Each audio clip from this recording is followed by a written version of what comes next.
Mack Rhoades, Baylor Director of Athletics, here with us on 365 Sports. And Mack, this segment's brought to you by Edward Jones. By the way, that was my bad on the open.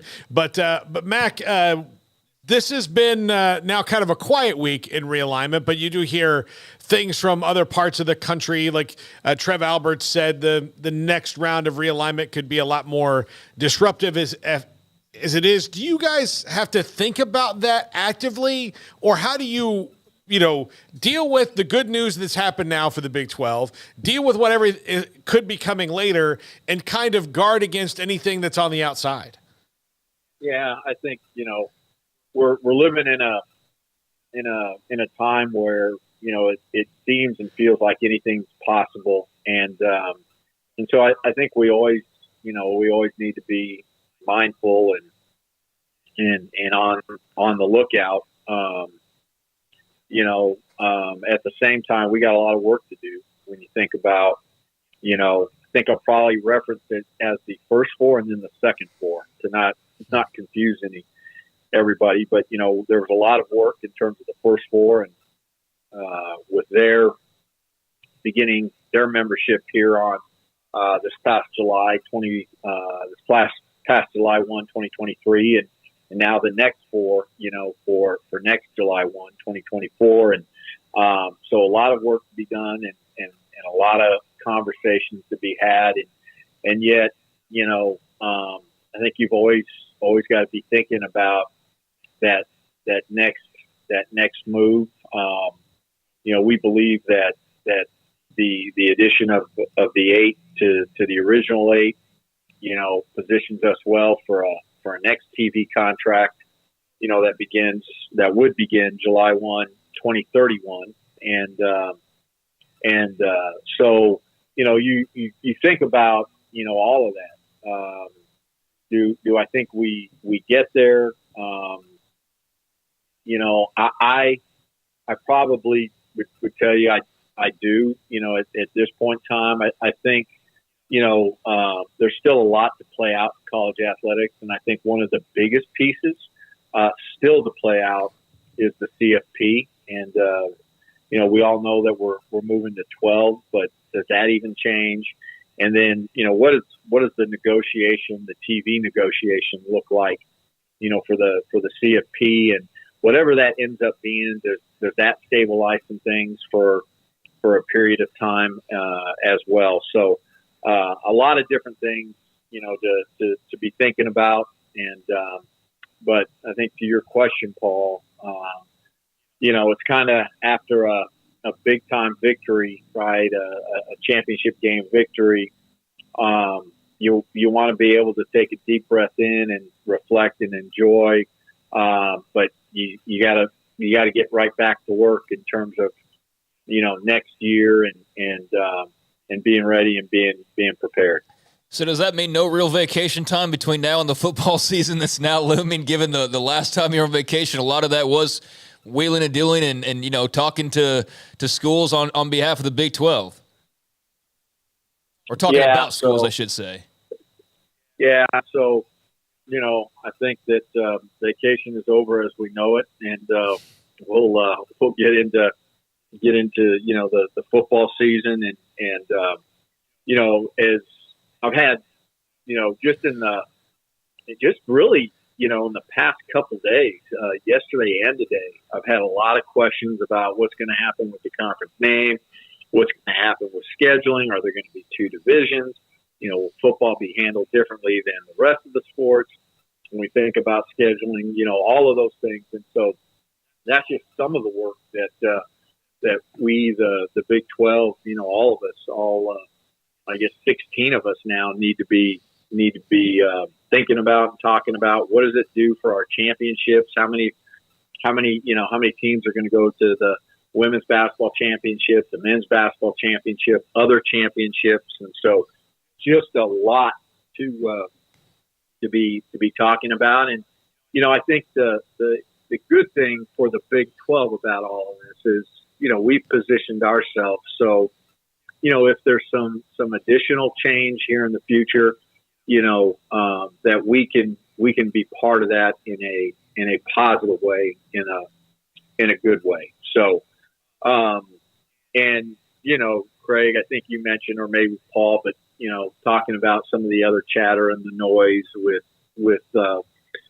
4 remaining Pac-12 schools, the Mountain West, the ACC, all of that. And so, yes, we're following that closely, and we'll be interested to see where all of that lands. And again, certainly feel for the 4 Pac-12 schools. We mentioned it last time I was on the show, and we talked about it on this show plenty of times, because just the conversation out there about the possibility of the Big 12 expanding, that nobody was looking to dismantle the Pac-12, but if they ended up with a TV deal that maybe wasn't in their best interest, that we needed to be ready and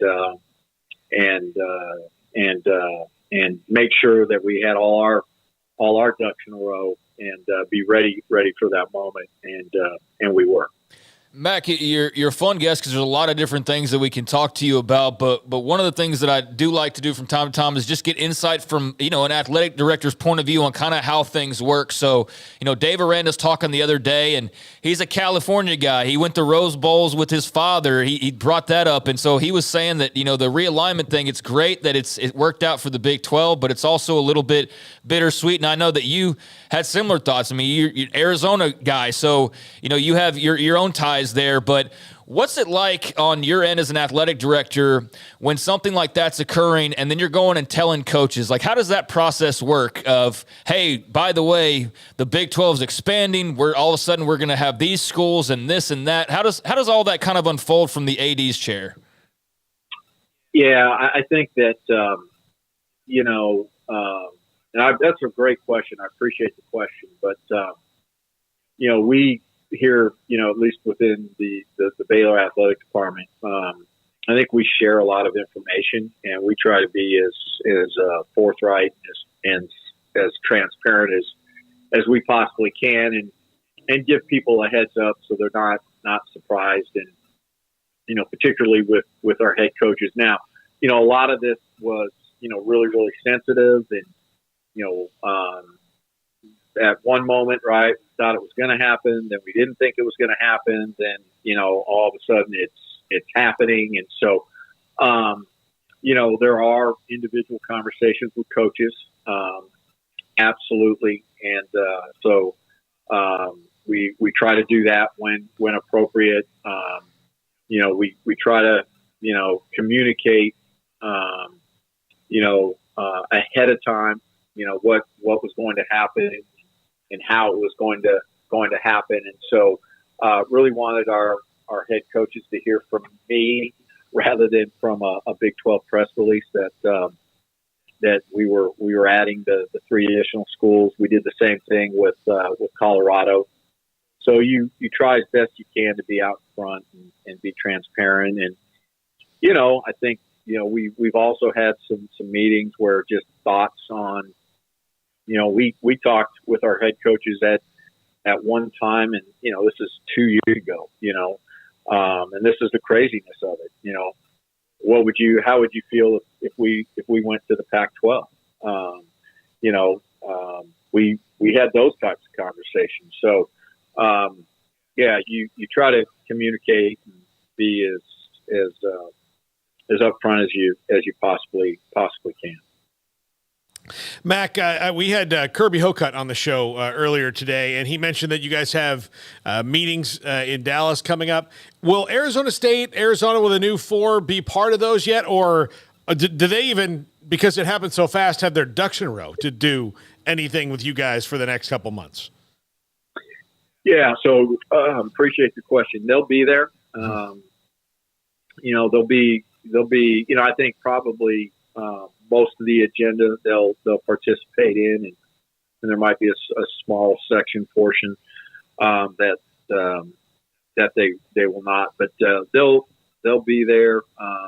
We handle it similarly with Cincinnati, BYU, Houston, and UCF.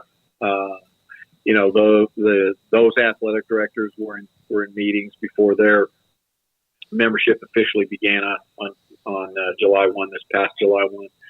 So, and I think that's really healthy for them to be part of those conversations. They'll be part of the scheduling conversations and all of the things that I talked about earlier in the broadcast. So, be good to see them. They're friends.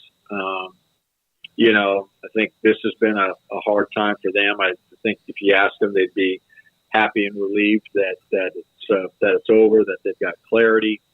I think they would also like I've mentioned, like others have mentioned, that certainly a bittersweet day, because we think about maybe some of the other schools that are in a tough spot, and I mentioned it last broadcast. Don't think that I haven't thought about that could have been us two years ago, and we worked really hard so that it wouldn't, but it could have been. So I hate that we've got some friends, some colleagues, some great institutions that are in a tough spot. We don't always pull questions from the chat, but we do on occasion. And there was a good one yesterday that is right up your alley, and you could answer it far better than us. And now, granted, there's some nuance here that's needed, because I know it's just not this black and white. But 365, guys, this is from Chris. Managing donations in this era is crucial. If a donor gave Baylor $20 million, how would Mack split the money between NIL and the athletic department? So I know there's some nuance there missing, but what would you respond to that? $20 million going your way. How would that work in the athletic department as far as splitting that up, NIL versus, let's say, facilities or something like that? Yeah. So great question. I just want to make sure that Chris isn't trying to trick me into a compliance issue, because we really couldn't give any of that money to name, image, likeness. Now, right? Yeah, that's right. GXG Exchange could. So. But if we were having a conversation with a donor, and they were quite frankly asking, "Hey, I've got this pot of money, $20 million, back GXG Exchange. How would you recommend that we use it?" And here's the crazy thing about this, Craig.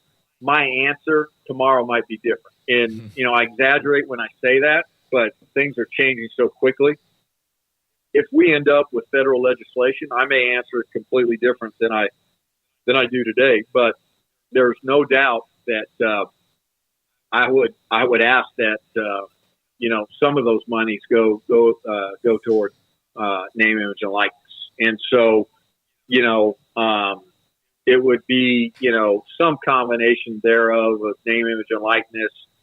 Maybe not a capital project or student athlete services, but for us, where we're living right now, you're probably over the next 3 years, probably half of it, 40%, 50% of it toward name, image, and likeness, because that's what we're living. That's the reality of what we're living right now. So I appreciate it. It's a great question by Chris. Yeah, Mack. With the and this is just maybe a personal preference, when legislation does happen, if it does, wouldn't it be easier just to take out, like, the guardrail, would be to make sure you protect the athletes, obviously, but to be able so that you could answer that question by saying, yes, here's an NIL fund here that you can directly answer those questions, as opposed to kind of have to talk around it? Yeah. No doubt. And I think, Paul, one of the biggest questions, do we ever get to a place and point in time where, name, image, and likeness is done, from the university, from the athletic department, right?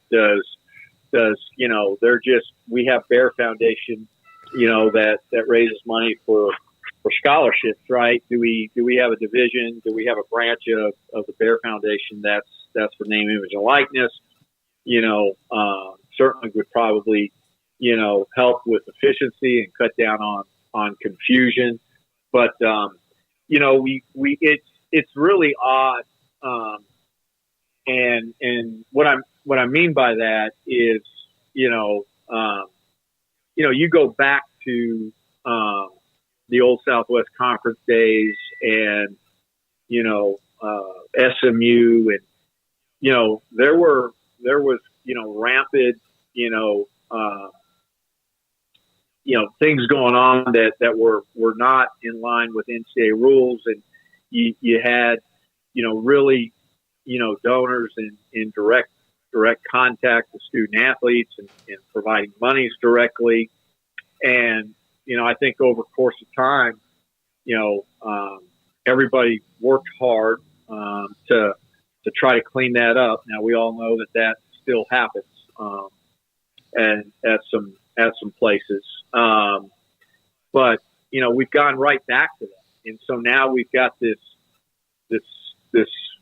system in place where we've got these collectives, and we really can't be part of it. We can now assist or help, but we cannot provide those monies. And so now we've got, donors that are having, direct contact, financial contact with student athletes. And I just think there's liability there. And now, I think we've talked about this, just the escalation of gambling, on college athletics, and, the numbers are staggering, the amount of people that are gambling on college athletics. You can't tell me that people that are running collectives aren't gambling on college athletics. And so we've just put ourselves in a really, really dangerous spot. And then, we haven't provided any protections really for the student athlete. And so this idea of consumer protection, there's just really nothing out there in terms of, how many student athletes have been promised X amount and have not received it. How many student athletes maybe don't have a great understanding of, what the complete name, image, and likeness their deal is worth, and their representative, whether it's an agent or a friend or whoever, is taking more money than they should. And so it's just a bad system right now. Not to mention, young people, all of a sudden for the first time in your life, you have $250,000.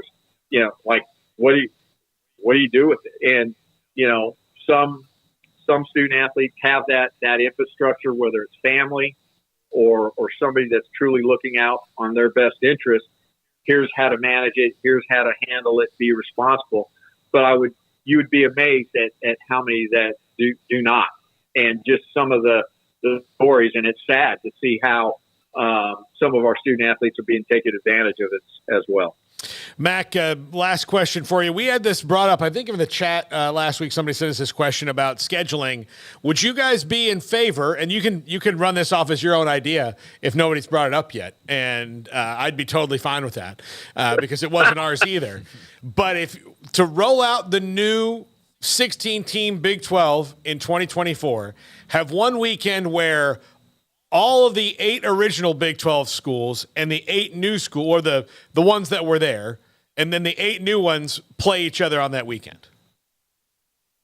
Yeah. So what we did talk about selfishly is that the all 8, maybe this is what you were referencing, that the original 8, we're getting all home games, the first round of conference games. So, but yeah, that's a cool idea.